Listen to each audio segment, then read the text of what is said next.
Okay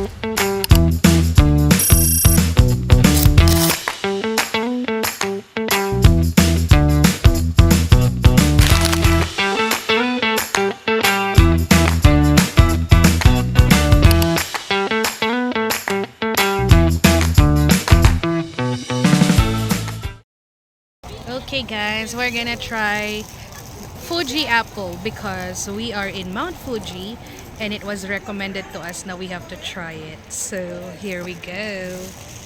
Oh, by the way, before everything else, look at, ate pahawak ako niyan. Look at how big this apple is.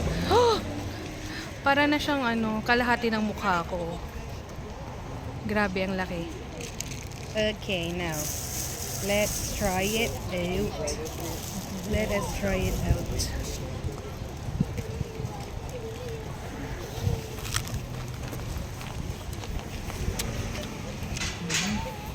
Tamis. Harap. Love it. This is for 600 yen. Kaya na bala mag-convert. Bye! Another food to try is the strawberry mochi. Okay, wait lang ha. I will open it. Now, let's try it.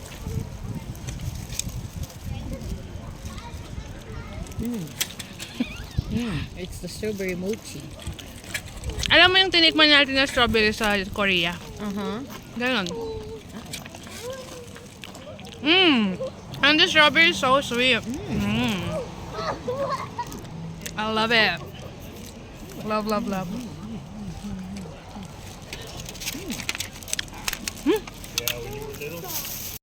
And last but not the least is the grilled corn.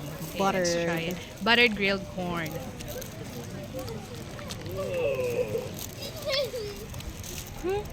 Para siyang mais ng Pilipinas, guys. Oh my God. Wait.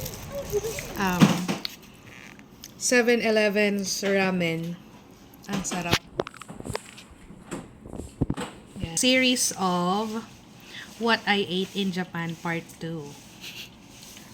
Okay, so we're going to try the food na mura na sa gabi.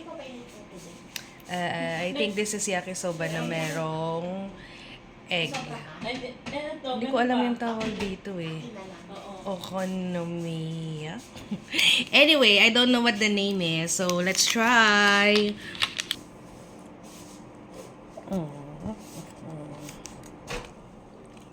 Naku, kinakabahan ako. Parang walang lasa to.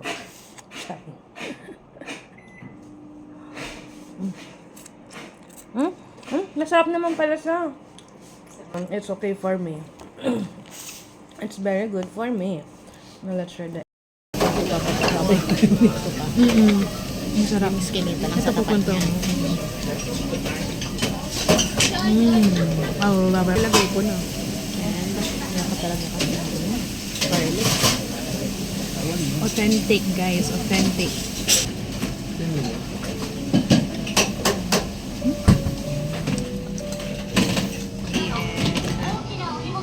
Bimbap. Hindi ko mapakita ngayon. At saka pancake. Hindi ko alam kung anong nito eh.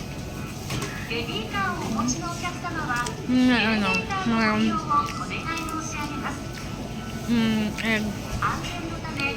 Shrimp. Tsaka kung ano tayo. Masarap naman kasi walang sauce. And then, bibimbap. Before using the phone. Also, please be attentive to your luggage and Ang sarap, my God.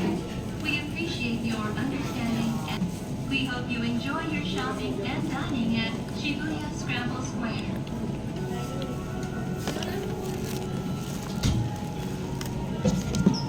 Something.